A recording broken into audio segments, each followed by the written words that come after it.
Brother, page number ಹೇಳಿ, ನೆನ್ನೆ attend ಆಗಿಲ್ಲ. 45.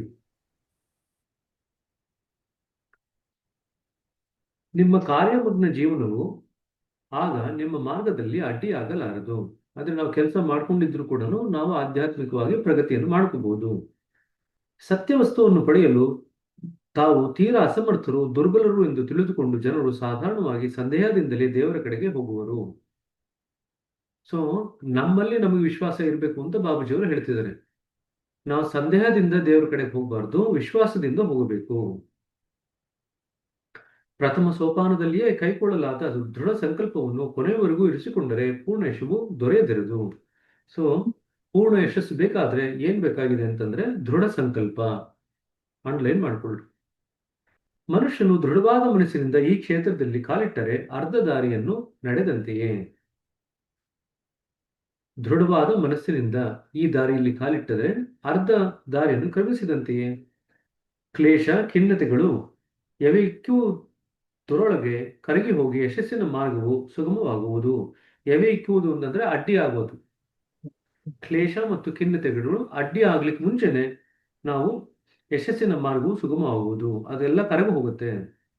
ಸಂದಿಗ್ಧ ಮನೋವೃತ್ತಿಯು ಅರೆ ಮನಸ್ಸಿನ ಪ್ರಯತ್ನಗಳಿಗೆ ಕಾರಣವಾಗಿ ಕೇವಲ ಅಲ್ಪ ಯಶಸ್ಸಿನಾಗಲಿ ಹೆಚ್ಚಾಗಿ ವಿಫಲತೆಯನ್ನಾಗಿ ಪರಿಣಮಿಸುವುದು. ಸೊ ಸಂದಿಗ್ಧ ಮನೋಸ್ಥಿತಿ ಅಂತಂದ್ರೆ ಸಂಕುಚಿತವಾದಂತ ಮನೋಸ್ಥಿತಿ,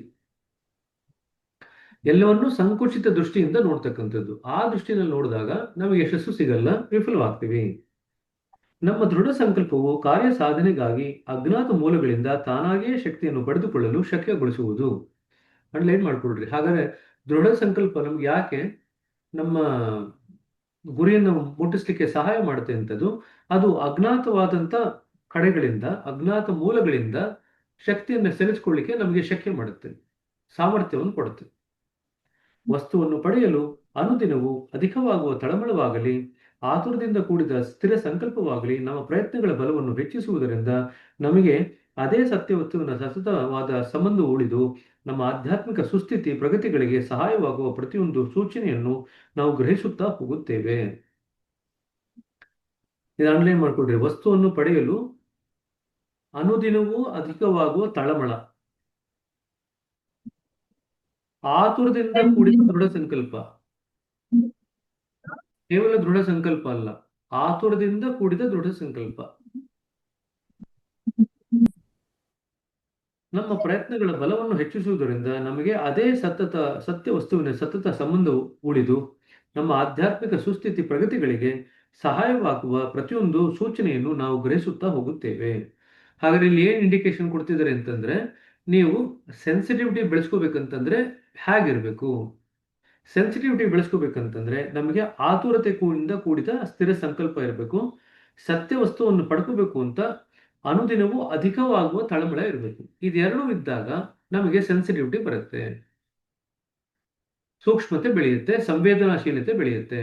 ಯಾವಾಗ ಆತುರತೆಯಿಂದ ಕೂಡಿದ ಸ್ಥಿರ ಸಂಕಲ್ಪವಿದ್ದಾಗ ಮತ್ತು ನಮ್ಮ ಗುರಿಯನ್ನು ಪಡೆಯಲು ಅನುದಿನವೂ ಅಧಿಕವಾಗುವ ತಳಮಳವಿದ್ದಾಗ, ರೆಸ್ಟ್ಲೆಸ್ನೆಸ್ ಇರಬೇಕು, ತಳಮಳ ಇರಬೇಕು. ಸಾಧ್ಯವಾದಷ್ಟು ಸ್ವಲ್ಪ ಸಮಯದಲ್ಲಿ, ಅಲ್ಪ ಸಮಯದಲ್ಲಿ ಗುರಿಯನ್ನು ಮುಟ್ಟಬೇಕೆಂಬ ತವಕ ಅಥವಾ ಸತತ ಅಸ್ವಸ್ಥತೆಯು ಬಹು ಮುಖ್ಯವಾದ ಅಂಶವಾಗಿದ್ದು ನಮ್ಮ ತೀವ್ರ ಯಶಸ್ಸಿಗೆ ಸಹಾಯಕವಾಗುವುದು.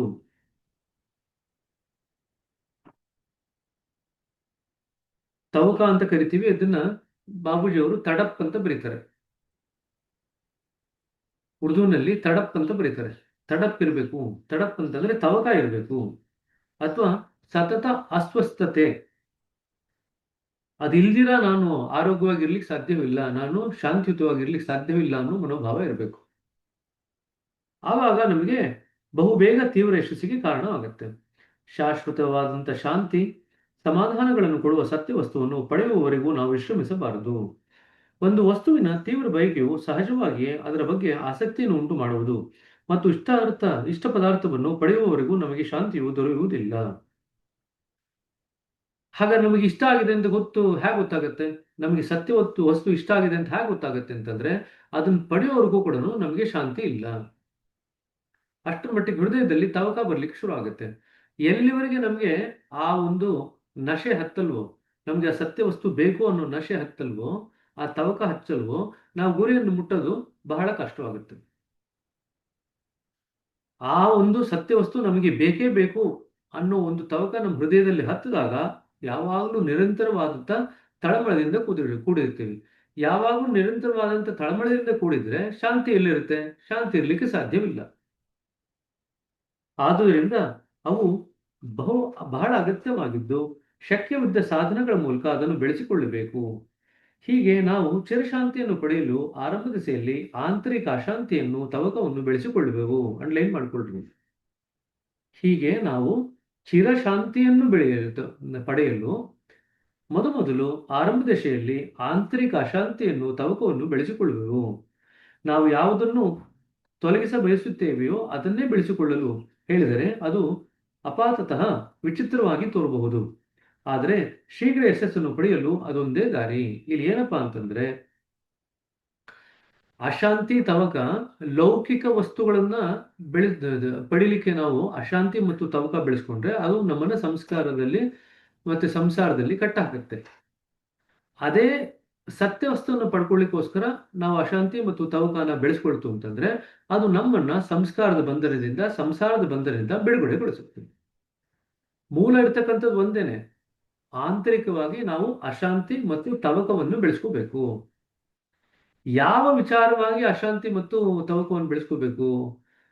ಲೌಕಿಕ ವಸ್ತುಗಳ ವಿಚಾರವಾಗಿ ನಾವು ಅಶಾಂತಿ ಮತ್ತು ತವಕ ಬೆಳೆಸ್ಕೊಂಡ್ರೆ ನಾವು ಸಂಸಾರದಲ್ಲಿ ಸಂಸ್ಕಾರದಲ್ಲಿ ಸಿಕ್ಕಾಕೊಳ್ತೀವಿ.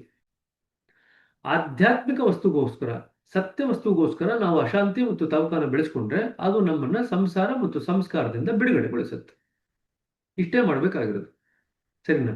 ಸೊ ನಾವು ಸತ್ಯ ವಸ್ತುವನ್ನು ಪಡ್ಕೊಳ್ಳೋದು ಅಂತಂದ್ರೆ ಚಿರಶಾಂತಿಯನ್ನು ಪಡ್ಕೊಳ್ಳೋದು. ಬಟ್ ಆ ಚಿರಶಾಂತಿಯನ್ನು ಪಡ್ಕೋಬೇಕಂತಂದ್ರೆ ನಾವು ಆರಂಭದ ದೃಷ್ಟಿಯಲ್ಲಿ ಆ ಸತ್ಯ ವಸ್ತುವಿಗಾಗಿ ನಾವು ಅಶಾಂತಿ ಮತ್ತು ತವಕನ ಬೆಳೆಸ್ಕೋಬೇಕು. ಅಶಾಂತಿ ಮತ್ತು ತವಕನ ಯಾವ ದಿಕ್ಕಿನಲ್ಲಿ ಹರಿಸ್ತೀರಾ, ಯಾವುದ್ರ ಕಡೆ ಹರಿಸ್ತೀರಾ ಅದ್ರ ಮೇಲೆ ನಿರ್ಭರ ಆಗುತ್ತೆ.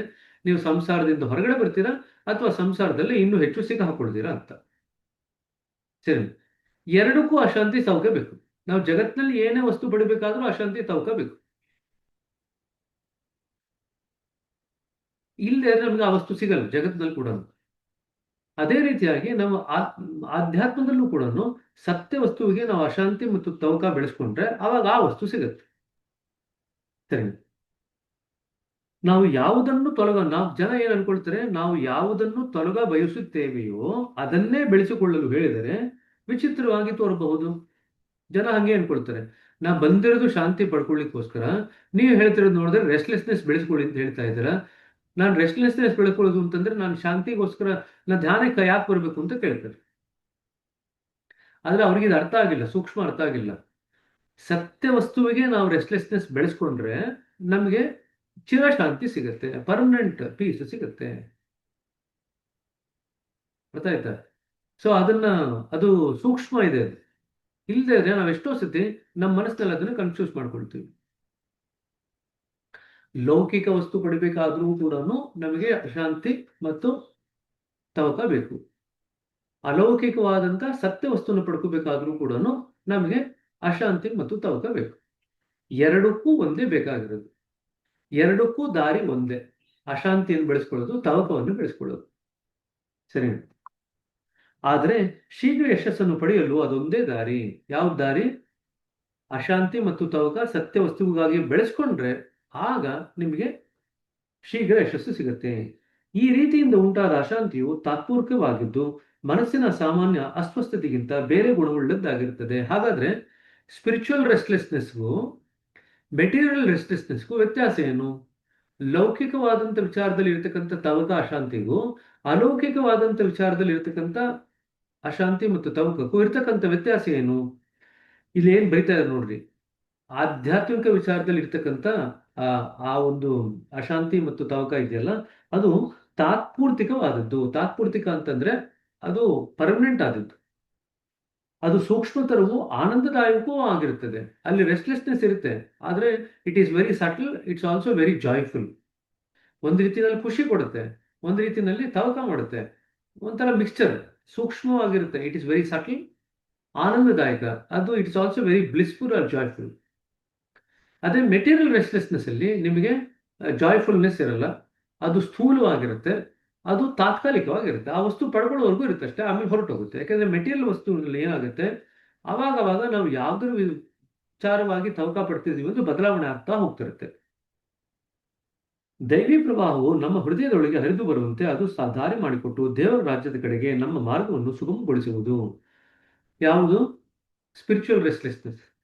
ಆಧ್ಯಾತ್ಮಿಕವಾಗಿ ನಾವು ಬೆಳೆಸ್ಕೊಂಡಿರ್ತಕ್ಕಂಥ ಅಶಾಂತಿ ಮತ್ತು ತವಕ ನಮ್ಗೇನ್ ಮಾಡುತ್ತೆ, ದೈವಿ ಪ್ರವಾಹ ನಮ್ಮ ಹೃದಯದ ಕಡೆಗೆ ಹರಿಲಿಕ್ಕೆ ಅನುವು ಮಾಡಿಕೊಟ್ಟು ದೈವಿ ರಾಜ್ಯದ ಕಡೆಗೆ ನಮ್ಮ ಮುಖವನ್ನು ಮಾಡುತ್ತೆ.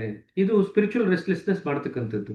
ಅದೇ ಮೆಟೀರಿಯಲ್ ರೆಸ್ಟ್ಲೆಸ್ನೆಸ್ ಏನ್ ಮಾಡುತ್ತೆ, ನಮ್ಮನ್ನ ಆ ದಿಕ್ಕಿನಿಂದ ಬೇರೆ ದಿಕ್ಕಿಗೆ ತಿರುಗಿಸ್ಬಿಡುತ್ತೆ.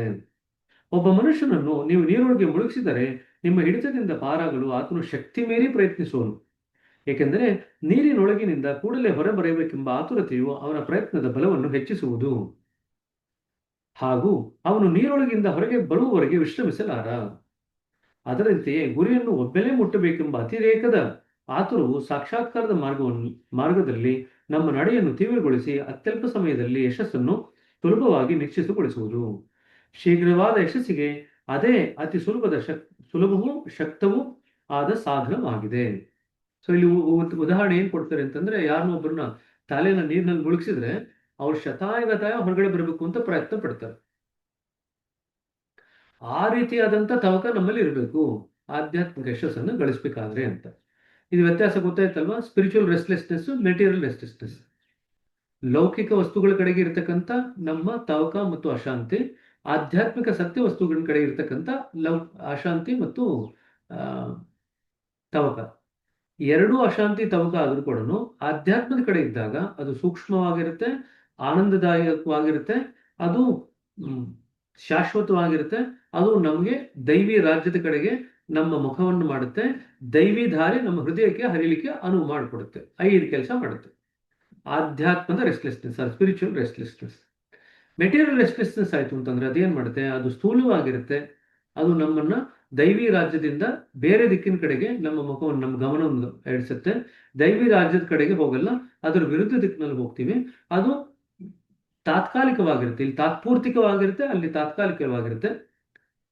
ಜೊತೆಗೆ ನಮ್ಗೆ ಯಾವುದೇ ಖುಷಿಯನ್ನು ಕೊಡಲ್ಲ, ಆನಂದವನ್ನು ಕೊಡಲ್ಲ. ಇದಿಷ್ಟು ವ್ಯತ್ಯಾಸ. ಸೊ ಆಧ್ಯಾತ್ಮಿಕ ರೆಸ್ಟ್ಲೆಸ್ನೆಸ್, ಸ್ಪಿರಿಚುವಲ್ ರೆಸ್ಟ್ಲೆಸ್ನೆಸ್ಗೂ ಮೆಟೀರಿಯಲ್ ರೆಸ್ಟ್ಲೆಸ್ನೆಸ್ಗೂ ಇರ್ತಕ್ಕಂಥ ವ್ಯತ್ಯಾಸ ಬರೀ ಅಂದ್ರೆ ಈ 5 ಪಾಯಿಂಟ್ನ ಬರೀಬೇಕಾಗುತ್ತೆ. ಇನ್ನೊಂದು 2 ಪಾಯಿಂಟ್ ಸೇರಿಸೋದು ಅಂತಂದ್ರೆ, ಸ್ಪಿರಿಚುವಲ್ ರೆಸ್ಟ್ಲೆಸ್ನೆಸ್ ನಮ್ಮನ್ನ ಸಂಸ್ಕಾರದಿಂದ ಬಿಡುಗಡೆ ಕೊಡಿಸುತ್ತೆ, ಇದು ನಮ್ಮ ಸಂಸ್ಕಾರನ ಜಾಸ್ತಿ ಮಾಡುತ್ತೆ. ಸ್ಪಿರಿಚುವಲ್ ರೆಸ್ಟ್ಲೆಸ್ನೆಸ್ ನಮಗೆ ಸಂಸಾರದಿಂದ ಬಿಡುಗಡೆ ಕೊಡಿಸುತ್ತೆ, ಜೀವನ ಮರಣದ ಚಕ್ರದಿಂದ. ಇದು ನಮಗೆ ಜೀವನ ಮರಣದ ಚಕ್ರದ ಶಾಶ್ವತವಾಗಿ ಉಳಿವನ್ನು ಮಾಡುತ್ತೆ. ಇದಿಷ್ಟು ಒಟ್ಟು 7 ವ್ಯತ್ಯಾಸಗಳು ಉಂಟು. Spiritual restlessness versus material restlessness. ನಾವು ಕೇಳ್ಕೊಳ್ಳಿ. ನನ್ನ ಜೊತೆಗಾರರು ಅನೇಕ ಸಲ ಇಂಥ ಅಶಾಂತಿಯಲ್ಲಿ ತಮ್ಮನ್ನು ಉಂಟು ಮಾಡಿಕೊಳ್ಳುವ ಬಗೆಯನ್ನು ಕುರಿತು ನನ್ನನ್ನು ಕೇಳಿದ್ದಾರೆ. ಹಾಗಾದ್ರೆ ಈ ಆಧ್ಯಾತ್ಮಿಕ ತವಕ ಬೆಳೆಸ್ಕೊಳ್ಳೋದು ಹೇಗೆ ಅಂತ ಬಾಬೂಜಿ ಅವ್ರನ್ನ ಸುಮಾರು ಜನ ಕೇಳಿದ್ದಾರೆ.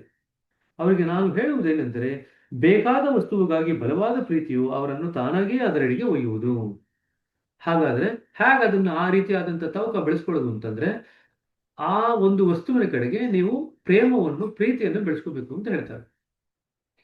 ನಾವು ಯಾವುದಾದ್ರೂ ಒಂದು ವಸ್ತುವನ್ನು ಆಳವಾಗಿ ಪ್ರೀತಿಸಿದರೆ ಆ ವಸ್ತುವಿನ ಸನ್ನಿಧಿಯು ಪ್ರಾಪ್ತವಾಗುವವರೆಗೆ ಸ್ವಾಭಾವಿಕವಾಗಿ ತವಕ ಪಡುತ್ತೇವೆ.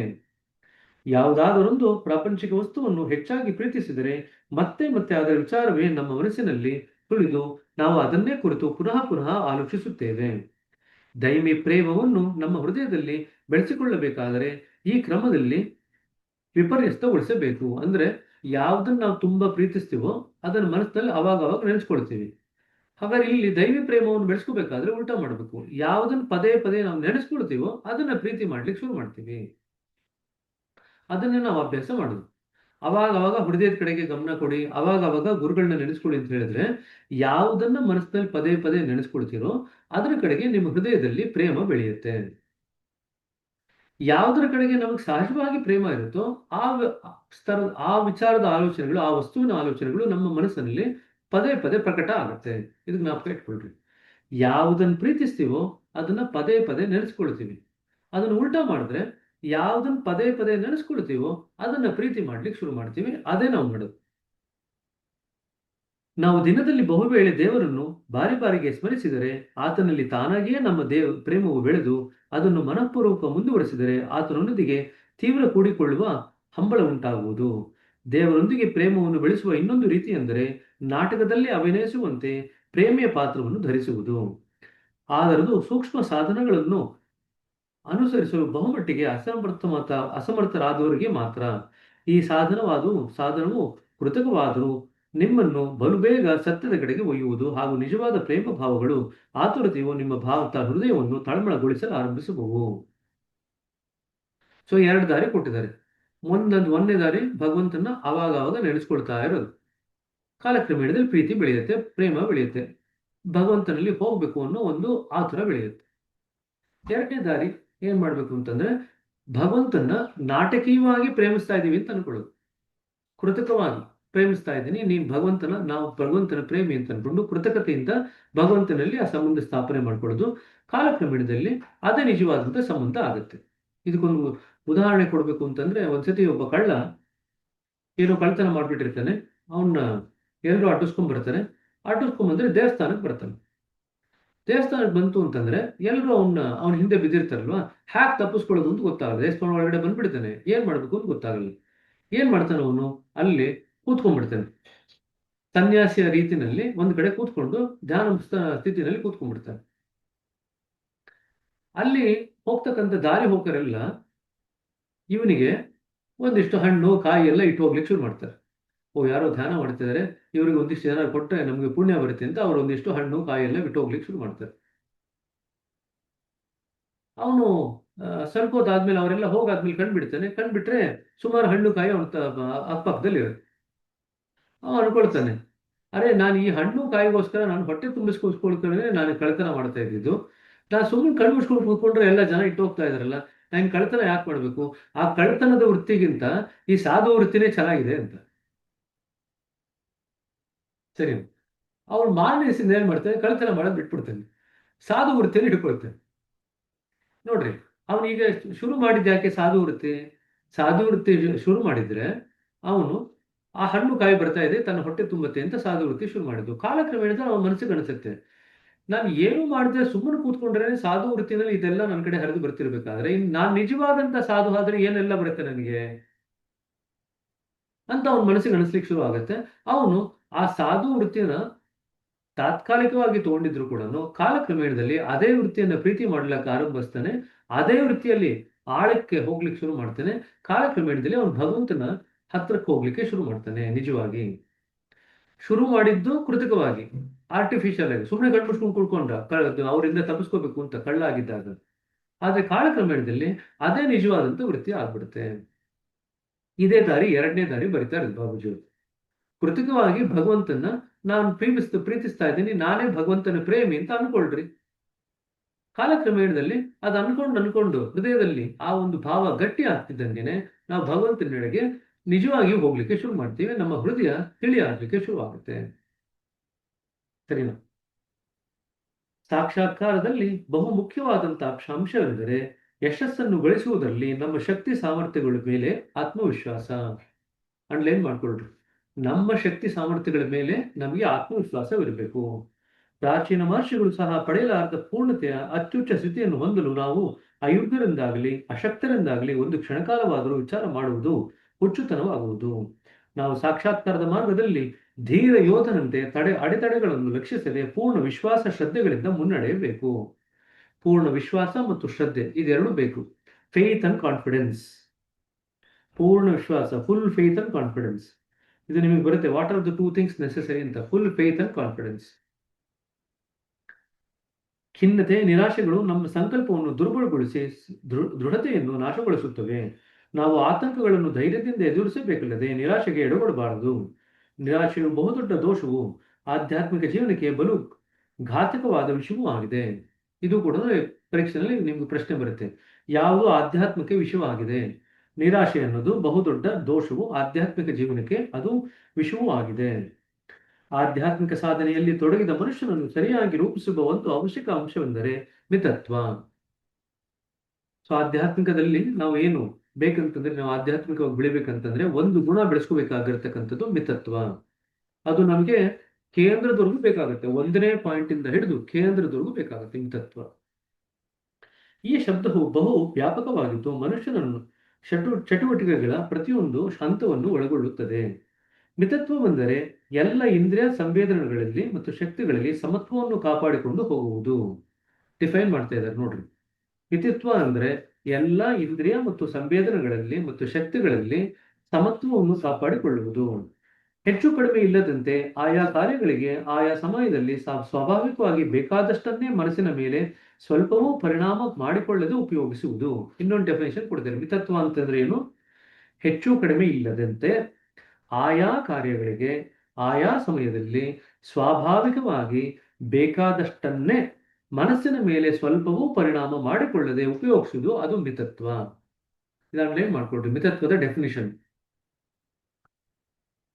ಹೆಚ್ಚು ಕಡಿಮೆ ಇಲ್ಲದಂತೆ ಎಷ್ಟು ಬೇಕೋ ಅಷ್ಟು, ಯಾವ ಕೆಲಸಕ್ಕೆ ಬೇಕೋ ಅಷ್ಟು, ಯಾವ ಸಮಯದಲ್ಲಿ ಬೇಕೋ ಅಷ್ಟು, ಸ್ವಾಭಾವಿಕವಾಗಿ ಹೆಚ್ಚು ಪ್ರಯತ್ನ ಇಲ್ಲದೀರ ಪ್ರಯತ್ನರಹಿತವಾಗಿ ಮನಸ್ಸಿನ ಮೇಲೆ ಸ್ವಲ್ಪವೂ ಪರಿಣಾಮ ಬೀರದ ರೀತಿಯಲ್ಲಿ ಇರತಕ್ಕಂಥದ್ದನ್ನ ನಾವು ಮಾಡರೇಷನ್ ಅಂತ ಕರಿತೀವಿ, ಮಿತತ್ವ ಅಂತ ಕರಿತೀವಿ. ಈ ಡೆಫಿನೇಷನ್ ಕೇಳ್ತಾರೆ ಕೆಲವು ಸತಿ. ಮಿತತ್ವ ಎಂದರೆ ಏನು? ಇಲ್ಲಿದೆ ಉತ್ತರ. ಆ 2 ಸೆಂಟೆನ್ಸ್ ಬರೀಬೇಕು. ಇಂದು ಸಾಮಾನ್ಯವಾಗಿ ಎಲ್ಲ ಸಂಗತಿಯಲ್ಲಿಯೂ ಸಮತ್ವವು ಭಂಗವಾಗಿದ್ದು ಕಂಡುಬರುತ್ತದೆ. ಇದಕ್ಕೆ ಮುಖ್ಯ ಕಾರಣವೆಂದರೆ ನಮ್ಮ ದೃಷ್ಟಿಗೆ ಬೀಳುವ ಪದಾರ್ಥಗಳಲ್ಲೆಲ್ಲ ನಾವು ಸಲ್ಲದ ಮಹತ್ವವನ್ನು ಕೊಟ್ಟು ನಮ್ಮ ವಿಚಾರ ಶಕ್ತಿಯಿಂದ ಅದನ್ನು ಬಲಪಡಿಸುತ್ತೇವೆ. ಪ್ರತಿಯೊಂದು ವಿಚಾರಕ್ಕೂ ಕೂಡ ನಾವು ಹೆಚ್ಚಿನ ಬಲ ಕೊಡ್ತಾ ಹೋಗ್ತೀವಿ. ಸಲ್ಲದ ಬಲವನ್ನು ಕೊಡ್ತೀವಿ. ಅನವಶ್ಯಕವಾಗಿ ಬಲ ತುಂಬಿ ಅದರಿಂದ ತೊಡಕಿಗೆ ಒಳಗಾಗ್ತೀವಿ. ಪರಿಣಾಮವಾಗಿ ಎಲ್ಲಕ್ಕಿಂತಲೂ ಅದರ ಮಹತ್ವವು ಹೆಚ್ಚುತ್ತಾ ಹೋಗುವುದು. ಈ ರೂಢಿಯನ್ನೇ ನಾವು ಬೆಳೆಸಿಕೊಂಡು ಅದನ್ನು ಬೇರೆ ಬೇರೆ ವಸ್ತುಗಳಿಗೆ ಹೆಚ್ಚು ಕಡಿಮೆ ಪ್ರಮಾಣದಲ್ಲಿ ಅನ್ವಯಿಸುತ್ತೇವೆ.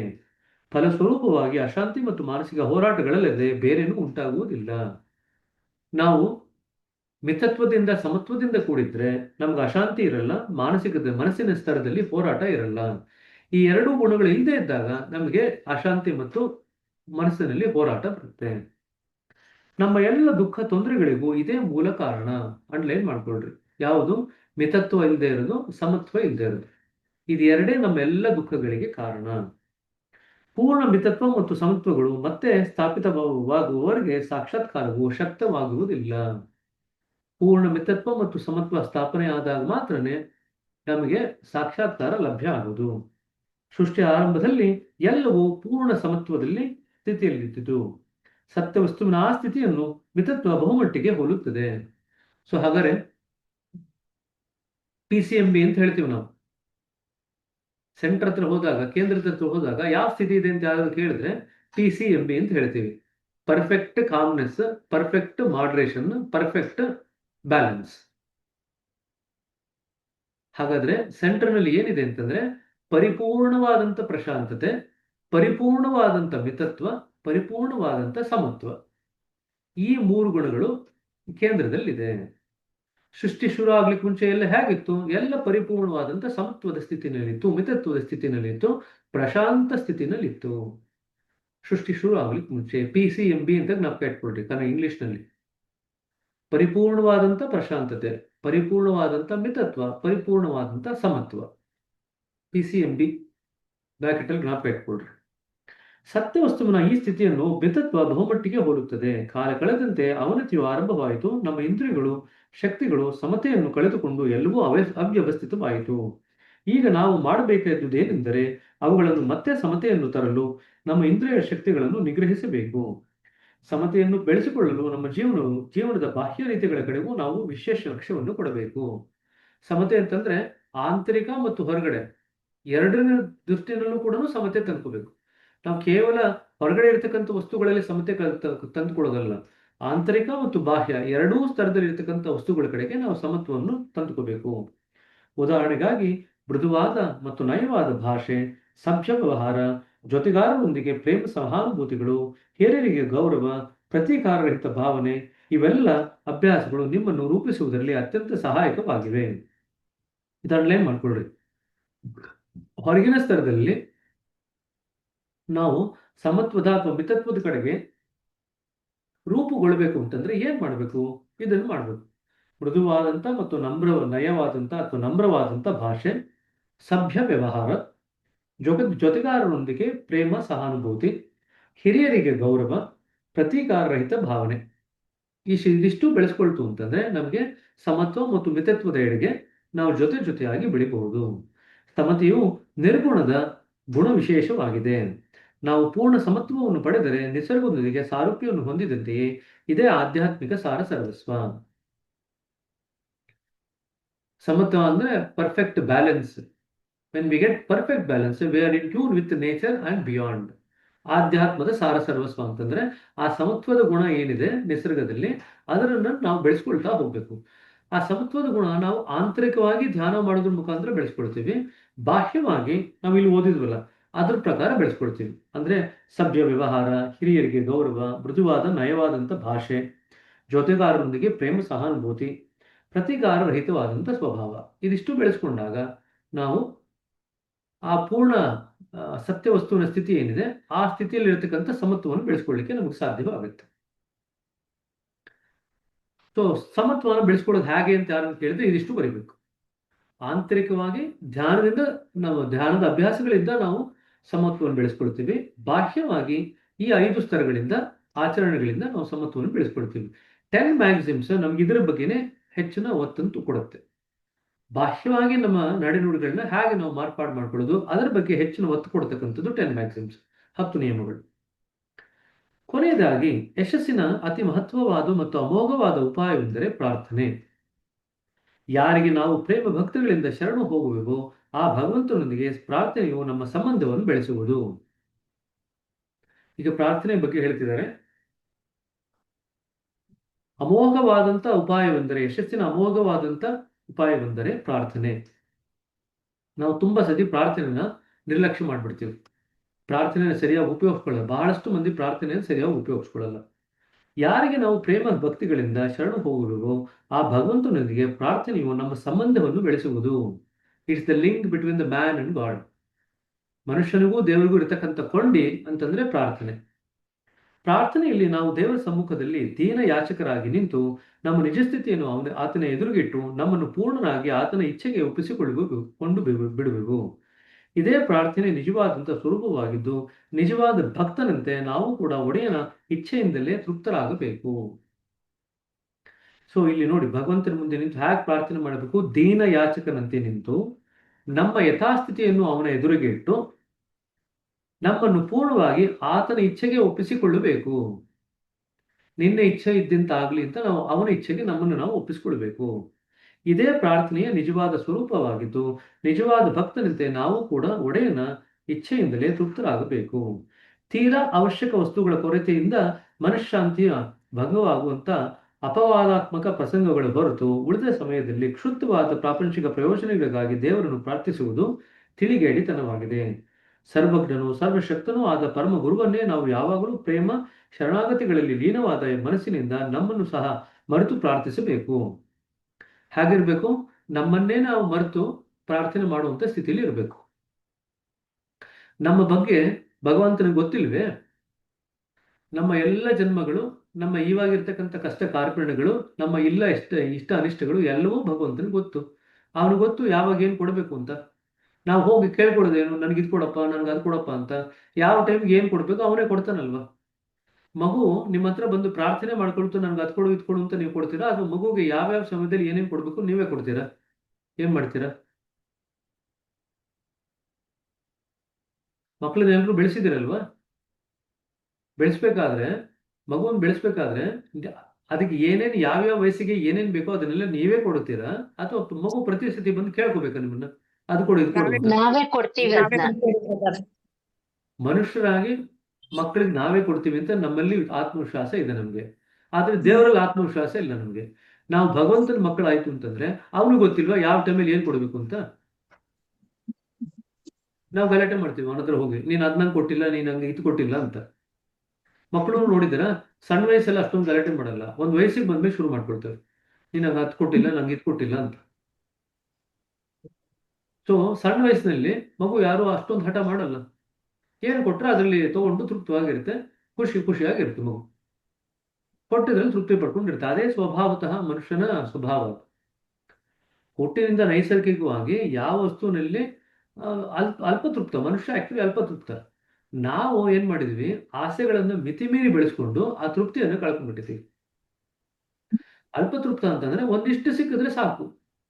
ಯಾರು ಅಲ್ಪತೃಪ್ತನಾಗಿರ್ತಾನೋ ಅವನು ಆಧ್ಯಾತ್ಮದಲ್ಲಿ ಯಶಸ್ಸನ್ನ ವೇಗವಾಗಿ ಪಡ್ಕೊಳ್ತಾನೆ. ಅರ್ಥ ಆಯ್ತಾ? ಅಲ್ಪತೃಪ್ತಿ ಅಂತಂದ್ರೆ ಲೌಕಿಕ ವಸ್ತುಗಳ ಕಡೆಗೆ ಅಲ್ಪತೃಪ್ತಿ ಇರಬೇಕು, ಆದರೆ ಆಧ್ಯಾತ್ಮದಲ್ಲಿ ಲೋಭ ಇರಬೇಕು. ನನಗೆ ಹೆಚ್ಚು ಆಧ್ಯಾತ್ಮ ಬೇಕು ಅಂತಂದ್ರೆ ಗ್ರೀಡ್ ಇರಬೇಕು. There should be greediness in spirituality, there should be no greediness in material life. ಈಗ ಜ್ಞಾಪಕ ಇಟ್ಕೊಳ್ರಿ, ಆಧ್ಯಾತ್ಮದಲ್ಲಿ ಲೋಭ ಇರಬೇಕು, ಆದರೆ ಲೌಕಿಕ ವಸ್ತುಗಳಲ್ಲಿ ಅಲ್ಪತೃಪ್ತತೆ ಇರಬೇಕು. ಎರಡು ವ್ಯತ್ಯಾಸ. ಸರಿ, ಆಧ್ಯಾತ್ಮದಲ್ಲೂ ನಾವು ಅಲ್ಪತೃಪ್ತರಾಗ್ಬಿಟ್ರೆ ಒಂದು ಪಾಯಿಂಟ್ ಇಂದ ಎರಡನೇ ಪಾಯಿಂಟ್ ಹೋಗ್ತೀವಿ, ಅಲ್ಲೇ ನಿಲ್ತು ಬಿಡ್ತೀವಿ, ಸಾಕು ಇಲ್ಲೇ ಇರ್ತೀವಿ ನಾವು. ಆಧ್ಯಾತ್ಮದಲ್ಲಿ ನಮ್ಗೆ ಲೋಭ ಇರಬೇಕು. We should have greed in spirituality, but in material world we should not have any greed. ಲೌಕಿಕ ವಸ್ತುಗಳಿಗೆ ನಮ್ಗೆ ಲೋಭ ಇರಬಾರ್ದು. ಸರಿ, ಆದ್ರೆ ಆಧ್ಯಾತ್ಮದ ಕಡೆಗೆ ನಮ್ಗೆ ಲೋಭ ಬೇಕು. ನಾವು ಕೇಳ್ಕೊಳ್ಳಿ, ಅದೇನು ತಪ್ಪಲ್ಲ, ಅದು ಒಳ್ಳೇದು. ನಿಮ್ಮನ್ನ ಗುರಿ ಮುಟ್ಸೋವರೆಗೂ ಕೂಡ ಆ ಲೋಭ ಚೆನ್ನಾಗಿ ಕೆಲಸ ಮಾಡುತ್ತೆ. ಇನ್ನೂ ಬೇಕು, ಮತ್ತಷ್ಟು ಬೇಕು ಅಂತ ಲೋಭ ಇರಬೇಕು. ಆ ಲೋಭನೇ ನಿಮಗೆ ಆ ತವಕವನ್ನು ಸೃಷ್ಟಿ ಮಾಡುತ್ತೆ. ಓ ಇದಾಯ್ತಲ್ಲ, ಇದಾದ್ಮೇಲೆ ಮುಂದಕ್ಕೆ ಏನ್ ಬರುತ್ತೆ, ಓ ಅದಾಯ್ತಲ್ಲ, ಅದಾದ್ಮೇಲೆ ಇನ್ನೇನ್ ಬರುತ್ತೆ ಮುಂದಕ್ಕೆ. ಆ ರೀತಿಯಾದಂತ ತವಕ ಇರ್ಬೇಕು ಪ್ರತಿ ಕ್ಷಣ ಕೂಡ. ಆವಾಗ ಆಧ್ಯಾತ್ಮದಲ್ಲಿ ವೇಗವಾಗಿ ಪ್ರಗತಿ ಸಾಧನೆ ಮಾಡ್ಕೊಳ್ತೀವಿ. ಯಾವ ರೀತಿ ನಾವು ಪ್ರಾರ್ಥನೆ ಸಲ್ಲಿಸಬೇಕು?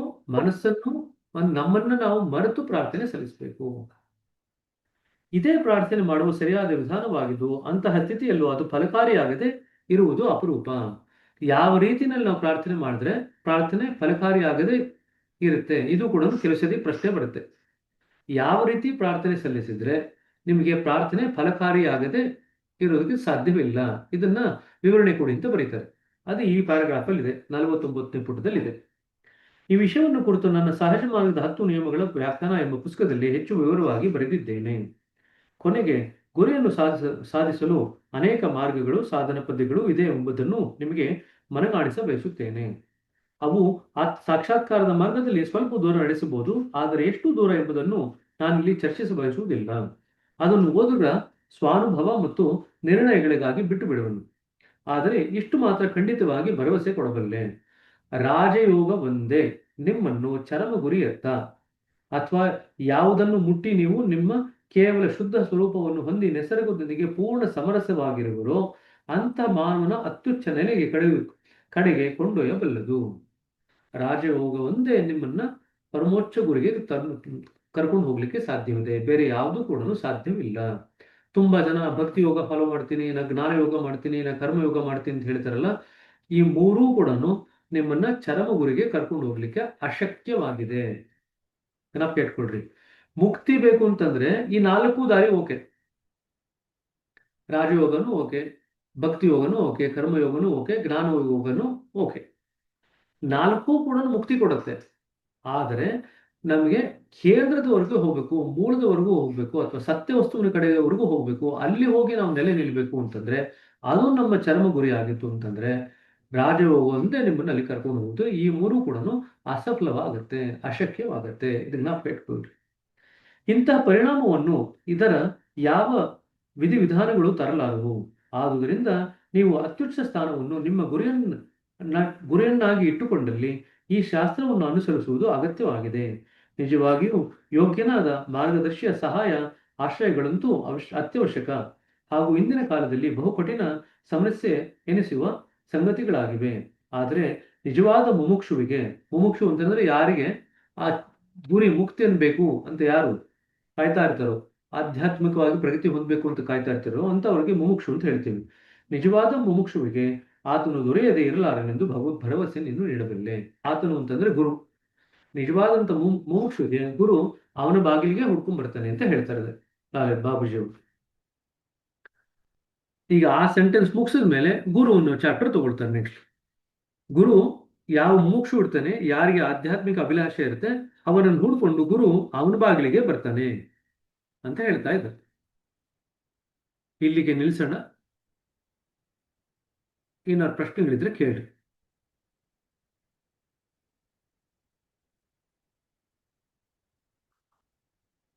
ಇದರಲ್ಲಿ ಕೆಲವೆಲ್ಲ ಪ್ರಶ್ನೆಗಳು ಬರುತ್ತೆ ಅಂತ ನಾನು ಆಲ್ರೆಡಿ ನಿಮಗೆ ಉಲ್ಲೇಖ ಮಾಡಿದ್ದೀನಿ. ಯಾವ ಪ್ರಶ್ನೆಗಳು ಬರಬಹುದು ಅಂತ ಅದನ್ನ ಜ್ಞಾಪಕ ಇಟ್ಕೊಳ್ರಿ. ಬ್ರದರ್ ನಮಸ್ಕಾರ. PCMBದು ಎಕ್ಸ್ಪೆನ್ಷನ್ ಹೇಳಿ ಸರ್. ಅದು ಪರ್ಫೆಕ್ಟ್ ಬ್ಯಾಲೆನ್ಸ್, ಪರ್ಫೆಕ್ಟ್ ಮಾಡರೇಷನ್, ಆಮೇಲೆ ಇನ್ನೊಂದು ಏನು ಹೇಳಿದ್ರಲ್ಲ sir? Perfect calmness. Calmness. Okay, thank you sir. So ಪರಿಪೂರ್ಣ ಪ್ರಶಾಂತತೆ, ಕಾಮ್ನೆಸ್ ಅಂದ್ರೆ ಪ್ರಶಾಂತತೆ, ಪರಿಪೂರ್ಣ ಪ್ರಶಾಂತಿ, ಪರಿಪೂರ್ಣ ಮಿತತ್ವ, ಪರಿಪೂರ್ಣ ಸಮತ್ವ, ಈ ಸ್ಥಿತಿ. Okay, thank you sir. Sunayana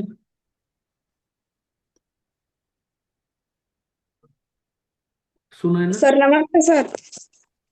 ಸಂವೇದನಾಶೀಲತೆ ಯಾವ ರೀತಿ ಬಳಸ್ಕೋಬೇಕ್ರಿ ಸರ್? ಒಂದು ಟಿಪ್ ಕೊಟ್ಟಿರಲಿಲ್ಲ ಬಾಬುಜಿ, ನಮಗೆ ಅಂಡರ್ಲೈನ್ ಮಾಡಿಸ್ದೆ ಅಲ್ಲಿ. ಸರ್ ಇನ್ನೊಂದ್ ಸ್ವಲ್ಪ ಸಂವೇದನಾಶೀಲತೆ ಹೇಗೆ ಬೆಳೆಸ್ಕೋಬೇಕು ಅಂತಂದ್ರೆ ನಿಮ್ಮ ಅಭ್ಯಾಸ ಚೆನ್ನಾಗಿರ್ಬೇಕು. ಅದಕ್ಕೆ ಬೇಕಾದಂತ ಜೀವನ ಶೈಲಿನ ಗಳಿಸ್ಕೊಂಡಿರ್ಬೇಕು. ಅದ್ರ ಪ್ರಕಾರ ಜೀವನ ಮಾಡಬೇಕು. ಹೃದಯದ ಕಡೆಗೆ ಒಂದು ಕಣ್ಣಿನ ಗಮನ ಕೊಟ್ಟಿರ್ಬೇಕು. ನೀವು ತಿಂತಕ್ಕಂಥ ಊಟ ತಿಂಡಿಗಳಲ್ಲಿ ಇತಿಮಿತಿ ಇರಬೇಕು. ಸೂಕ್ಷ್ಮತೆಯಿಂದ ಕೂಡಿರ್ಬೇಕು. ಪ್ರಜ್ಞೆ ವಿಕಾಸಕ್ಕೆ ಅನುಕೂಲವಾದಂಥ ರೀತಿಯಲ್ಲಿ ನಾವು ಓದ್ಕೋಬೇಕು. ಧ್ಯಾನ ಸರಿಯಾಗಿ ಮಾಡಬೇಕು. ಚರ್ಚೆ ಮಾಡಬೇಕು. ಆಧ್ಯಾತ್ಮಿಕ ವಿಚಾರದಲ್ಲೇ ಮನಸ್ಸನ್ನು ಮುಳುಗಿಸಿರ್ಬೇಕು. ಇವೆಲ್ಲವೂ ಮಾಡಿದಾಗ ಸಂವೇದನಾಶೀಲತೆ ಬೆಳೆಯುತ್ತೆ. ಸರಿನಾ? Thank you sir. ಅದೊಂದು ದೊಡ್ಡ ಟಾಪಿಕ್. ಸಂವೇದನಾಶೀಲತೆ ಹೆಂಗೆ ಬೆಳೆಸ್ಕೊಳ್ತಿರೋದು ಅದು ಅಭ್ಯಾಸಿಗೂ ಬೇಕಾಗುತ್ತೆ, ಪ್ರಶಿಕ್ಷಕರಿಗೂ ಬೇಕಾಗುತ್ತೆ. ಪ್ರಶಿಕ್ಷಕರಿಗೆ ಬೇರೆ ರೀತಿಯಾದಂಥ ಸಂವೇದನಾಶೀಲತೆ ಬೇಕಾಗುತ್ತೆ, ಅಭ್ಯಾಸಿಗೆ ಬೇರೆ ರೀತಿಯಾದಂಥ ಸಂವೇದನಾಶೀಲತೆ ಬರುತ್ತೆ. ಬಟ್ ಇಬ್ರಿಗೂ ಬೇಕು. ಸೊ ಇವಾಗ ನಾನು ಏನು ಹೇಳಿದ್ರೆ ಇದೆಲ್ಲವೂ ಕೂಡ ಪ್ರಶಿಕ್ಷಕರಿಗೂ ಕೂಡ ಬೇಕಾಗುತ್ತೆ. ಸರಿನಾ? ನಾವು ಪ್ರಶಿಕ್ಷಕರ ಆದ್ಮೇಲೂ ಕೂಡ ಇದನ್ನ ಅಭ್ಯಾಸ ಮಾಡಬೇಕು. ಈಗ ಆಧ್ಯಾತ್ಮದಲ್ಲಿ ಯಾವ ಸ್ಥಿತಿಗತಿಗಳು ಬರುತ್ತೆ, ಯಾವ್ಯಾವ ಬಿಂದುನಲ್ಲಿ ಏನೇನೆಲ್ಲ ಸ್ಥಿತಿಗತಿಗಳಿದೆ, ಅದು ಹೇಗೆ ವ್ಯಕ್ತ ಆಗುತ್ತೆ, ವ್ಯಕ್ತ ಆದ್ರೆ ನನಗೆ ಗೊತ್ತಾಗುತ್ತೆ ಹೇಗೆ, ಅರಿವಿನ ಮಹತ್ವ ಏನು, ನಮ್ಮ ಸ್ವಯಂ ಅವಲೋಕನದ ಮಹತ್ವ ಏನು, ಇವೆಲ್ಲವೂ ಕೂಡ ನಾವು ತಿಳ್ಕೊಂಡಾಗ ನಮಗೆ ಸಂವೇದನಾಶೀಲತೆ ಬೆಳೀತಾ ಹೋಗುತ್ತೆ. ಅರಿವು ಮತ್ತು ಅವಲೋಕನ ಇವೆರಡೂ ಇಲ್ದಿರ ಸಂವೇದನಾಶೀಲತೆ ಬೆಳಿಲಿಕ್ಕೆ ಆಗಲ್ಲ. ಅರಿವು ಮತ್ತು ಅವಲೋಕನ ಇದೆರಡು ಬೇಕೇ ಬೇಕು. ಆವಾಗಷ್ಟೇ ನಮಗೆ ಸಂವೇದನಾಶೀಲತೆ ಬೆಳೀಲಿಕ್ಕೆ ಸಾಧ್ಯವಾಗುತ್ತೆ. ಸರಿನಾ? ಸರಿ ಸರ್. ಸರಿ, ಪುಷ್ಪ. ಬ್ರದರ್ ನಮಸ್ತೆ. ಇದು 46ನೇ ಪೇಜಲ್ಲಿ ಆಪಾತತಃ ಅಂತ ಏನೋ ಒಂದು ಪದ ಇದೆ ಕನ್ನಡದ್ದು. ಅದ್ರ ಅರ್ಥ ಅದೇನು ಬ್ರದರ್? 5ನೇ ಲೈನು, 46ನೇ ಪೇಜ್ ಮೇಲ್ಗಡೆಯಿಂದ 5ನೇ ಲೈನು, ಅದನ್ನೇ ಬೆಳೆಸಿಕೊಳ್ಳಲು ಹೇಳಿದರೆ ಅದು ಆಪಾತತಃ ವಿಚಿತ್ರವಾಗಿ ತೋರಬಹುದು ಅಂತ ಬರೆದಿದ್ದಾರೆ. ಅಂದ್ರೆ ಎದುರುಗಡೆ ನೋಡಿದಾಗ ಆಪಾತತಃ ಅಂತಂದ್ರೆ ಎದುರುಗಡೆ ನೋಡಿದಾಗ ಅಟ್ ದ ಸರ್ಫೇಸ್ ಲೆವೆಲ್ ನೋಡಿದಾಗ ವಿಚಿತ್ರ ಅಂತ ಅನ್ಸುತ್ತೆ. ನಾ ಶಾಂತಿಗೋಸ್ಕರ ಬಂದಿದ್ದೀನಿ, ನೀ ಅಶಾಂತಿ ಬೆಳೆಸ್ಕೊ ಅಂತ ಹೇಳ್ತಾ ಇದ್ಯಾ ಅಂತ, ವಿಡಂಬನಾತ್ಮಕವಾಗಿದೆ ಅಂತ ಅನ್ಸುತ್ತೆ. ಅದೇ ಆಳಕ್ಕೆ ಹೋದಾಗ ಅದರ ಸರಿಯಾದ ಅರ್ಥ ಗ್ರಹಿಸ್ಕೊಂಡಾಗ ಸರಿ ಅಂತ ಅನ್ಸುತ್ತೆ. ಮೇಲ್ಮೇಲ್ ನೋಡಿದಾಗ ಆಪಾತತಃ ಅಂತಂದ್ರೆ ಮೇಲ್ಮೇಲ್ ನೋಡೋದು. ಮೇಲ್ಮೇಲ್ ನೋಡಿದಾಗ ಅದು ಸರಿ ಇಲ್ಲ ಅಂತ ಅನ್ಸುತ್ತೆ. ನಾ ಶಾಂತಿಗೆ ಬಂದಿದ್ದೀನಿ, ನನ್ಗೆ ಆಲ್ರೆಡಿ ಅಶಾಂತಿ ಇದೆ, ನಾ ಶಾಂತಿ ಬೇಕು ಅಂತ ಬಂದಿದ್ದೀನಿ, ನೀವು ನನ್ನ ಹತ್ರ ಬಂದ್ಬಿಟ್ಟು ನೀನು ಅಶಾಂತಿ ಬೆಳೆಸ್ಕೊ ಅಂತ ಹೇಳಿದ್ರೆ ನಾನು ಆಲ್ರೆಡಿ ಅಶಾಂತಿಲಿ ಇದ್ದೀನಿ ಅಂತ ಹೇಳ್ತಾ ಇದ್ದಾರೆ. ಸೊ ಮೇಲ್ಮೇಲ್ ನೋಡಿದಾಗ ಅದು ಸರಿ ಇಲ್ಲ ಅಂತ ಅನ್ಸುತ್ತೆ, ಆದ್ರೆ ಆಳಕ್ಕೆ ಹೋಗಿ ನೋಡಿದಾಗ ಅದು ಸರಿ ಅಂತ ಅನ್ಸುತ್ತೆ. ಆಪಾತತಃ ಅಂತಂದ್ರೆ ಮೇಲ್ಮೇಲ್ ನೋಡೋದಷ್ಟೇ. Okay brother, thank you. ಸುಮಾರು ಪದ ಗೊತ್ತೇ ಆಗಲ್ಲ ಬ್ರದರ್ ಈ ತರ. ಅದು ತುಂಬಾ ಶಾಸ್ತ್ರೀಯ ಕನ್ನಡ ಬರೆದಿದ್ದಾರೆ. ಆಗಿನ ಕಾಲಕ್ಕೆ ಇದೆಲ್ಲ ಸರಿ ಇತ್ತು, ಬಟ್ ಈಗಿನ ಕಾಲದಲ್ಲಿ ಯಾರು ಎಷ್ಟೊಂದು ಪದಗಳೇ ಉಪಯೋಗಿಸ್ತಾರೆ. ನಿನ್ನೆ ನಾನು ಕರ್ಣ ಕಠೋರ ಅಂತ ಉಪಯೋಗಿಸಿದೆ ಪದ. ಎಲ್ಲರೂ ಕೇಳಿದ್ರೆ ಈ ಪದನೇ ಉಪಯೋಗಿಸಿಲ್ಲ ನಾವು ಅಂತ. ಕರ್ಣ ಕಠೋರ ಅಂದ್ರೆ ಕಿವಿಗೆ ತುಂಬಾ ಪ್ರಯಾಸದಾಯಕವಾಗಿರ್ತಕ್ಕಂಥ ಶಬ್ದ. ಕರ್ಣ ಅಂದ್ರೆ ಕಿವಿ, ಕಠೋರ ಅಂತಂದ್ರೆ ಅದು ಪ್ರಯಾಸ ಮಾಡ್ತಾ ಇರ್ತಂದು, ಕಿವಿ ಮೇಲೆ ಅದು ಒತ್ತಡ ಹಾಕ್ತಕ್ಕಂಥ ಇದು. ಅದಕ್ಕೆ ಕರ್ಣ ಕಠೋರ ಅಂತ ಹೇಳ್ತೀವಿ. ಯಾರು ಜೋರಾಗಿ ಕಿರಿಸ್ತಾ ಇದ್ರೆ ಕರ್ಣ ಕಠೋರವಾಗಿದೆ ಅಂತ ಹೇಳ್ತೀವಿ. ತುಂಬಾ ಜೋರಾಗಿ ಆಡು ಭಾಷೆನಲ್ಲಿ ಹೇಳ್ತೀವಿ, ಬೇರೆ ಭಾಷೆನಲ್ಲಿ ಕರ್ಣ ಕಠೋರ ಅಂತ ಹೇಳ್ತೀವಿ. ಅದೇ ಇದಾದ್ರೂ ಕೇಳಿದೀವಿ, ಕರ್ಣ ಕಠೋರ ಕೇಳಿದೀವಿ. ಈ ಆಪಾತಿತ ಇವೆಲ್ಲ ನಾವು ಕೇಳೇ ಇಲ್ಲ. ಕರೆಕ್ಟ್. ಅದಕ್ಕೆ ಕೆಲವು ಸತಿ ಡಿಕ್ಷನರಿ ಇಟ್ಕೊಂಡು ಓದ್ಬೇಕಾಗ್ತದೆ ಈ ಪುಸ್ತಕ ಓದ್ಬೇಕಾದ್ರೆ. ಯಾಕಂದ್ರೆ ಹೆಡ್ಫೋನ್ ಪದಗಳು ನಾವು ಕೇಳೇ ಇರಲಿಲ್ಲ ಅಲ್ವಾ? ಸೊ ತೊಂದರೆ ಇಲ್ಲ, ಏನು ಓದ್ತಾ ಓದ್ತಾ ನಿಮ್ ಕನ್ನಡ ಕೂಡ ಚೆನ್ನಾಗಾಗುತ್ತೆ ಬಿಡ್ರಿ. ಓದ್ತಾ ಓದ್ತಾ ಅದೇ ರೀತಿಯಲ್ಲಿ ಮಾತಾಡ್ತಾ ಹೋಯ್ತು ಅಂತಂದ್ರೆ ಕನ್ನಡ ಕೂಡ ಗಟ್ಟಿ ಆಗುತ್ತೆ, ನಿಮ್ಗೆ ಆಳಕ್ಕೆ ಹೋಗುತ್ತೆ, ಎಷ್ಟೊಂದು ಹೊಸ ಹೊಸ ಪದಗಳು ಗೊತ್ತಾಗುತ್ತೆ. ಅದಕ್ಕೆ ಆಡ್ ಭಾಷೆ ಕನ್ನಡ ಬೇರೆ, ಇದನ್ನ ಕನ್ನಡದಲ್ಲಿ ಓದಿ ಅದನ್ನ ಕರಗತ ಮಾಡ್ಕೊಳ್ಳೋದು ಬೇರೆ, ಎರಡು ಬೇರೆ ಬೇರೆ. ಎಷ್ಟೇ ಆಡ್ ಭಾಷೆ ಕನ್ನಡ ಬಂದ್ರು ಕೂಡ ಇದನ್ನ ಓದಿ ಕರಗತ ಮಾಡ್ಕೊಳ್ಳೋಷ್ಟು ಕನ್ನಡ ಬರದೇ ಇರ್ಬೋದು ನಮ್ಗೆ. ಹಾಗಾಗಿ ಎಷ್ಟೋ ಜನ ಕನ್ನಡದವರು ಕನ್ನಡ ತಗೊಂಡು ಕೂಡ ಕನ್ನಡದಲ್ಲಿ ಪಾಸ್ ಆಗಲ್ಲ. ಯಾಕೆಂತಂದ್ರೆ ಅವರು ಆ ಮಾತಾಡೋ ಕನ್ನಡನೇ ಬೇರೆ, ಈ ಪುಸ್ತಕದಲ್ಲಿ ಇರತಕ್ಕಂಥ ಕನ್ನಡನೇ ಬೇರೆ. ಇದು ಆಡ್ ಭಾಷೆ ಕನ್ನಡ ನಾವು ಇವಾಗ ಮಾತಾಡೋದು. ಅದೇ ಭಯ ಆಗಿದೆ ಬ್ರದರ್, ಹಾ? ನಮಗೂ ಇವಾಗ ಅದೇ ಭಯನೇ.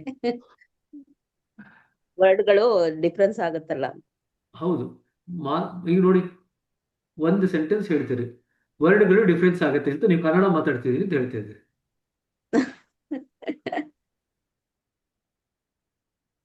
ಅದರಲ್ಲಿ ಕನ್ನಡ ಪದ ಯಾವ್ದಿದೆ? ವರ್ಡ್ಗಳು ಡಿಫ್ರೆನ್ಸ್ ಆಗುತ್ತೆ. ಅದೇ ಕನ್ನಡ ಪದ ಯಾವ್ದಿದೆ?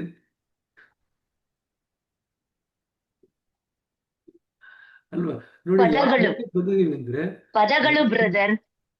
ಸರ್ ಇದು ನಮ್ಮ ಭಾಷೆ ಕಂಗ್ಲೀಷ್ ರೀ ಸರ್, ಇದು ಮಿಕ್ಸ್ ಭಾಷೆ ರೀ ಇದೆಲ್ಲ. ಎಷ್ಟು ಕಲುಷಿತವಾಗಿದೆ ಅಂತಂದ್ರೆ ನಾವು ಬರೀ ಇಂಗ್ಲಿಷ ಮಾತಾಡ್ತಿರ್ತೀವಿ, ಕನ್ನಡ ಮಾತಾಡ್ತಿದ್ದೀವಿ ಅಂತ ಗಲಾಟೆ ಬೇರೆ ಮಾಡ್ತೀವಿ. ಆಯ್ತು ಆಯ್ತು. Brother Brother. ನಿಮ್ಮಲ್ಲಿ ಎರಡ್ ಕಡೆ ಇಂಗ್ಲಿಷ್ ಅಲ್ಲಿ ಮಾತಾಡಿದ್ರೆ ಇಂಗ್ಲಿಷ್ ಅಲ್ಲೇ ಮಾತಾಡ್ತೀರಾ, ಕನ್ನಡ ಮಾತಾಡಿದ್ರೆ ಕನ್ನಡನೇ ಮಾತಾಡ್ತೀರಾ ಬ್ರದರ್. ನಿಮ್ಮ ಹತ್ರ ತುಂಬಾ ಚೆನ್ನಾಗಿ ಕಲ್ತ್ಕೋಬಹುದು ಬ್ರದರ್. ನಾವು ನಿಮ್ಮ ಒಂದು ಇದನ್ನ ಕೇಳ್ತಾ ಇರ್ತೀವಲ್ಲ ಸಂಭಾಷಣೆಗಳಲ್ಲಿ, ನೀವು ಕನ್ನಡ ಮಾತಾಡ್ಬೇಕಾದ್ರೆ ನಾನು ಎಷ್ಟು ಅಬ್ಸರ್ವ್ ಮಾಡಿದೀನಿ, ಅಷ್ಟು ಸ್ವಚ್ಛ ಕನ್ನಡ ಮಾತಾಡ್ತೀರಾ. ಇಂಗ್ಲಿಷ್ ಮಾತಾಡ್ಬೇಕಾದ್ರೆ ಅಷ್ಟು ಸ್ವಚ್ಛ ಇಂಗ್ಲಿಷ್ ಮಾತಾಡ್ತೀರಾ ಬ್ರದರ್. ನಿಮ್ ಕಮ್ಯುನಿಕೇಶನ್ ನಮ್ಗೆ ತುಂಬಾ ಕಲಿಯೋದು ತುಂಬಾ ಒಳ್ಳೆ ಮಾರಲ್ ಆಗಿರುತ್ತೆ ಬ್ರದರ್. ನೀವು ಮಾಡ್ಲಿಕ್ಕೆ ಪ್ರಯತ್ನ ಪಡ್ತು ಅಂತಾರೆ, ಕಾಲಕ್ರಮೇಣದಲ್ಲಿ ಅದು ನಿಮ್ಗೆ ಕರಗತ ಆಗುತ್ತೆ. ಒಂದ್ 2 ವರ್ಷ ಹೌದು, ಚೆನ್ನಾಗಿ ಹೌದು ಕರಗತ ಆಗುತ್ತೆ brother. ಮಾತಾಡಿ ನೋಡಿ. ಮತ್ ಇಟ್ ಈಸ್ ಮೈ ಮಾತಾಡ್ಬೇಕು. ಅಬ್ಸರ್ವೇಶನ್ ಬ್ರದರ್ ನಿಮ್ ಕಡೆಯಿಂದ. Thank you brother. No problem. Brother, ಹೇಳಿ ಪ್ರತಿಭಾ ಅವರೇ. ನಮ್ಗೆ ಹಾರ್ಟ್ಫುಲ್ ಕಮ್ಯುನಿಕೇಶನ್ ಅಂದ್ರೆ ಕನ್ನಡ ಸಂವಹನ ಇದೆಯಲ್ಲ, ಅದು ನಮ್ಗೆ ಹೆಲ್ಪ್ ಆಗುತ್ತೆ ಬ್ರದರ್. ಅಂದ್ರೆ ನೀವು ತುಂಬಾ ಚೆನ್ನಾಗಿ ಮಾತಾಡ್ತಿರಲ್ಲ, ನಾವು ಆ ಲೈನ್ಗೆ ಬರ್ಬೋದಾ ಕಮ್ಯುನಿಕೇಶನ್ ಇಂದ? ಹಾರ್ಟ್ಫುಲ್ನೆಸ್ ಕಮ್ಯುನಿಕೇಶನ್ ಇವಾಗ ಏನ್ ಕನ್ನಡದ ಬಂದಿದೆ ಅಲ್ವಾ, ಆ ಹಾ. ಸಂವಹನದ್ದು, ಅದು ನೀವು ಮಾಡಿದ್ರೆ ಡೆಫಿನೆಟ್ಲಿ ಹಾ. ಸಹಾಯ ಅಂತೂ ಆಗುತ್ತೆ. ತುಂಬಾ ಆದ್ರೆ ಚೆನ್ನಾಗಿ ಅಲ್ಲಿ ಹೇಳಿ. ಬರ್ತಕ್ಕಂಥ ಎಷ್ಟೊಂದು ಪದಗಳು ನಿಮ್ಗೆ ಮೊದಲು ಅದರ ಅರ್ಥ ಗ್ರಹಿಕೆ ಆಗದೆ ಇರ್ಬೋದು. ಹಾ ಹಾ ಯಾಕೆಂತಂದ್ರೆ ಅವ್ರು ಏನ್ ಮಾಡಿರ್ತಾರೆ, ಆಂಗ್ಲ ಭಾಷೆನಲ್ಲಿ ಏನೆಲ್ಲ ಪದಗಳು ಬಂದಿದೆಯಲ್ಲ ಅದರ ಭಾಷಾಂತರ ಮಾಡಿರ್ತಾರೆ ಕನ್ನಡಕ್ಕೆ. ಸೊ ಹಾ, ಎಷ್ಟೊಂದು ಹಾ. ಪದಗಳು ಇವಾಗ ನೀವು ಹೇಳಿದ್ರಲ್ಲ, ಎಷ್ಟೊಂದು ಪದಗಳು ನಾವು ಕೇಳೇ ಇಲ್ಲ ಅಂತ, ಆ ರೀತಿಯಾಗಿ ಕೂಡ ಅದು ಕೇಳದಿರ್ಲಿಕ್ಕೆ ಸಾಧ್ಯ ಉಂಟು. ಯಾಕಂತಂದ್ರೆ ಇವಾಗ ನಾವು ಆಂಗ್ಲ ಭಾಷೆಗೆ ಎಷ್ಟು ಮಾರು ಹೋಗಿದೀವಿ ಅಂತಂದ್ರೆ ನಮ್ಮ ಭಾವನೆಗಳನ್ನೆಲ್ಲ ಕೂಡ ಬರೀ ಆಂಗ್ಲ ಭಾಷೆನಲ್ಲೇ ಹೇಳ್ತೀವಿ. ಹಾ, ನಾವು ಯಾವ ಸೂಕ್ಷ್ಮ ಭಾವನೆಗಳನ್ನ ಕನ್ನಡ ಪದದಲ್ಲಿ ವ್ಯಕ್ತನೇ ಮಾಡಲ್ಲ. ಹಾ, ನೀವು ಹಾ. ಹಾರ್ಟ್ಫುಲ್ನೆಸ್ ಸಂವಹನ ಏನು ತರಬೇತಿ ಇದೆಯಲ್ಲ ಪಡ್ಕೊಂಡಾಗ ಅದರಲ್ಲಿ ಭಾವನೆಗಳನ್ನ ಮೊದಲು ಕನ್ನಡದಲ್ಲಿ ಹೇಗೆ ಪ್ರಕಟ ಮಾಡೋದು ಅನ್ನೋದನ್ನ ಕಲ್ತ್ಕೊಳ್ತೀರ, ಪದಗಳನ್ನ ಕಲ್ತ್ಕೊಳ್ತೀರ. ಹೌದು ಬ್ರದರ್. ಅರ್ಥ ಆಯ್ತು? ಸೊ ಪದಗಳ ಅದು ಬನಶಂಕರಿ ಗುಚ್ಛ ಜಾಸ್ತಿ ಆಗುತ್ತೆ, ಮಾಡ್ಕೊಳ್ರಿ. ಅಲ್ಲ, ಬನಶಂಕರಿ ಆಶ್ರಮದಲ್ಲಿ 24ನೇ ತಾರೀಕು ಹೇಳ್ಕೊಡ್ತಾರಂತೆ ಬ್ರದರ್. ಅದ್ ಹೇಗ್ ಮಾಡೋದು ಏನು ಅಂತ ಕ್ಲಾಸಸ್ ನಡೆಸ್ತಾ ಇದ್ದಾರೆ, ಹಾರ್ಟ್ಫುಲ್ ಕಮ್ಯುನಿಕೇಶನ್ ಕನ್ನಡದ್ದು. ಸರಿ, ಅಟೆಂಡ್ ಮಾಡ್ರಿ ಅದ್ರ 24ನೇ ತಾರೀಕು. ಹಾ. ಸರಿ, ಈ ಪ್ರಿಯಾ ಹೆಗ್ಡೆ ತುಂಬಾ ಚೆನ್ನಾಗಿ ಒಂದ್ 2-3 ಕ್ಲಾಸ್ ಅಟೆಂಡ್ ಮಾಡಿದ್ವಿ, ತುಂಬಾ ಚೆನ್ನಾಗಿ ಎಕ್ಸ್ಪ್ಲೈನ್ ಮಾಡಿದ್ರು. ಸರಿ, ಅಟೆಂಡ್ ಮಾಡ್ರಿ ಹಾಗಾದ್ರೆ. ಅದಕ್ಕೆ ಇವಾಗ ಹಾ. ಕೋರ್ಸ್ ಬಂದಿರೋದು. ಕನ್ನಡದವ್ರು Okay. ಇಷ್ಟ ಕೋರ್ಸ್ ಇಲ್ಲ ನಾವು ಮಾಡಕ್ಕಾಗಲ್ಲ ಅಂತ ಹೇಳ್ತಿರಲ್ಲ, ಈಗ ಕನ್ನಡ ಕ್ಯಾಂಡಿಡೇಟ್ಸ್ ಎಲ್ಲರೂ ಕೂಡ ಅದನ್ನ ಮಾಡ್ಬೇಕು, ಅಭ್ಯರ್ಥಿಗಳೆಲ್ಲ. ಸರಿನಾ? ಓಕೆ. ಅದ್ ಕೇಳ್ತೀವಿ ನಾವು. 13ನೇ ಮಾಡ್ಯೂಲ್ ಅಲ್ಲಿ ಅದು ನೀವು ಅದರದ್ದು ಸರ್ಟಿಫಿಕೇಟ್ ಏನಿದೆಯಲ್ಲ ಅದನ್ನ ನೀವು ಅಲ್ಲಿ ಹಾಕ್ಬೇಕಾಗತ್ತೆ. ಹಾಗೆಯೇ ಕನ್ನಡದವರೆಲ್ಲರೂ ಕೂಡ ಮಾಡ್ಕೊಳ್ರಿ. ಸರಿನಾ? Thank you. ಸರ್ ನಾವು ಹಿಂದಿ ಮಾಡಿದವ್ರಿ ಮತ್ ಕನ್ನಡ ಮಾಡ್ಬೇಕ್ರಿ ಸರ್? ಇಲ್ಲ, ಒಂದು ಮಾಡಿದ್ರೆ ಸಾಕು. ಬ್ರದರ್, But ಈಗ ಕನ್ನಡ ಇಂಗ್ಲಿಷ್ ಎಷ್ಟೊಂದು ಅಲ್ಲಿ ಪದಗಳು- ಮಾಡಿರೋದ್ರಿಂದ ನಮ್ಗೆ ಓಪನ್ ಆಗ್ತಾ ಇಲ್ಲ ಬ್ರದರ್. ಇಂಗ್ಲಿಷ್ ಅಲ್ಲಿ ಮಾಡಿರೋದ್ರಿಂದ ಕನ್ನಡ ಆಲ್ರೆಡಿ ಅಂತ ಬರ್ತಾ ಇದೆ ಬ್ರದರ್. ಆಯ್ತು, ಅವ್ರಿಗೆ ನಾವು ಹೇಳೋಣ ಬಿಡ್ರಿ, ನಿಮ್ ಕನ್ನಡದವ್ರಿಗೆ ಅದನ್ನ ಓಪನ್ ಮಾಡ್ಲಿ ಅಂತ ಹೇಳೋಣ, ತೆರೀಲಿಕ್ಕೆ ಹೇಳೋಣ. ಇದು ಮೊದಲು ಹೊಸದಾಗಿ ಶುರು ಮಾಡಿದಾಗ ಇದೆಲ್ಲ ತೊಡಕುಗಳಾಗತ್ತೆ, ನಿವಾರಣೆ ಮಾಡ್ತಾರೆ, ತೊಂದರೆ ಇಲ್ಲ. ಸರಿನಾ? ಲಾಸ್ಟ್ ಪ್ರಶ್ನೆ ಕೇಳಿ. ಬ್ರದರ್, ನಾನು ಕನ್ನಡ ಕಂಪ್ಲೀಟ್ ಮಾಡಿದ್ದೀನಿ, ಅದ್ರ ಸರ್ಟಿಫಿಕೇಟ್ ಬರ್ತಾ ಇಲ್ಲ. ಕನ್ನಡ ಮುಗಿಸಿದ್ರೆ ಅಷ್ಟು ಬೇಗ? ಇನ್ನು ಬರೀ 2 ದಿವಸ ಆಯ್ತು ಶುರುವಾಗಿ. ಕನ್ನಡ ಮುಗಿಸಿದ್ದೀನಿ ಬ್ರದರ್, ಅದು ಸರ್ಟಿಫಿಕೇಟ್ ಬರ್ತಾ ಇಲ್ಲ. ಅಲ್ಲಲ್ಲ, ಎಷ್ಟು ದಿವಸ ಆಯ್ತು? ಕನ್ನಡ ಶುರು ಆಗಿನೇ 3 ದಿವಸ ಆಯ್ತು, ಅಷ್ಟು ಬೇಗ ಹೌದು, ಮುಗಿಸ್ಬಿಟ್ರೆ? ನಿನ್ನೆ ಸಾಯಂಕಾಲ ಮುಗಿಸಿದ್ದೀನಿ ಬ್ರದರ್. ಅದು 50 ಕ್ವಶನ್ಸ್ ತನಕ ಮುಗಿಸಿದ್ದೇನೆ ಬ್ರದರ್. ಅಲ್ಲ, ನೀವು 3 ದಿವಸದಲ್ಲಿ ಮುಗಿಸಿದ್ರ ಅಂತ ಕೇಳಿದ್ದು. ಅದು ಶುರು ಆಗಿದೆ ಒಂದ್ 3-4 ದಿವಸ ಆಯ್ತು. ಹೌದೌದು. ಆಯ್ತು, ಕೇಳೋಣಂತೆ ಬಿಡ್ರಿ, ಯಾಕೆ ಗೊತ್ತಿಲ್ಲ ಅಂತ. ಸರಿನಾ? Okay okay. ಸತ್ಯ ಅವ್ರು ಕೇಳಿ. ಬ್ರದರ್ ಅದು ರಿಜಿಸ್ಟರ್ ಮಾಡ್ಕೊಂಡ್ರೆ ಲಿಂಕ್ ಏನು ಬರ್ತಾ ಇಲ್ಲ. ಸತ್ಯ ಅವ್ರು ಕೇಳ್ರಿ. ಸರ್ ನಮಸ್ಕಾರ ಸರ್. ಸರ್ ಇದು ಸಿಂಪಲ್ ಹಾರ್ಟ್ಫುಲ್ನೆಸ್ ಪ್ರಾಕ್ಟೀಸಸ್ 2025 ಇದು ಒಂದು ಬಂದಿದೆ. ಅದಕ್ಕೂ ಆಮೇಲೆ ನಮ್ದು ಒಂದು ಒಂದು ಒಂದು 2 ವರ್ಷದ ಹಳೇದಿದೆ. ಅದಕ್ಕೂ ತುಂಬಾ ವ್ಯತ್ಯಾಸ ಇದೆ ಸರ್. ನಾವು ಎಕ್ಸಾಮ್ ನಲ್ಲಿ ಬರಿಬೇಕಾದ್ರೆ ಹೊಸದೇ ತಗೊಂಡು ಲೇಟೆಸ್ಟ್ ಹೊಸ ತಗೋಬೇಕಾ? ನಾವೆಲ್ಲ ಹೊಸ ಹಂಗೇನಾ? ತಗೊಂಡ್ವಿ, ನಾನು ತಗೊಂಡೆ. ಹೌದಾ? ನೀವು ಸರಿ ತಗೊಳ್ಳಿ, ಸರ್. ಹೊಸ ತಗೊಂಡು ಅದರಲ್ಲೇ ಅಭ್ಯಾಸ ಮಾಡಿ. ಸರಿನಾ? ಅದರಲ್ಲಿ ಅದಕ್ಕೆ ಸುಮಾರು ಬರೀಬೇಕು. ವ್ಯತ್ಯಾಸಗಳಿದೆ ಸರ್, ಸುಮಾರು ಹೌದು, ಡಿಫರೆನ್ಸ್. ಅದಕ್ಕೆ ಹೊಸ ಪುಸ್ತಕ ತಗೊಳ್ರಿ. ಓಕೆ, ಆಗ್ಲಿ sir. Thank you sir, very kind of. ಸರಿಪ್ಪ, ನೋ ಪ್ರಾಬ್ಲಮ್. ಎಲ್ರಿಗೂ ಶುಭ ದಿವಸ. ಮತ್ತೆ ನಾಳೆ ಸಿಗೋಣಂತೆ, ಆಯ್ತಾ? ಇನ್ನೂ ಎಷ್ಟೊಂದು ವಿಚಾರಗಳಿರುತ್ತೆ. ಇದು 2 ತೊಡಕುಗಳು ಏನು ಹೇಳಿದ್ರೆ ಅದನ್ನ ನಾನು ಹಾರ್ಟ್ಫುಲ್ನೆಸ್ ಕಮ್ಯುನಿಕೇಶನ್ ಕೋರ್ಸ್ ಯಾರು ಇನ್ಚಾರ್ಜ್ ಇದಾರಲ್ಲ ಅವ್ರನ್ನ ಅದನ್ನ ಮುಟ್ಟಿಸ್ತೀನಿ, ತೊಂದರೆ ಇಲ್ಲ. ಸರಿನಾ? Thank you.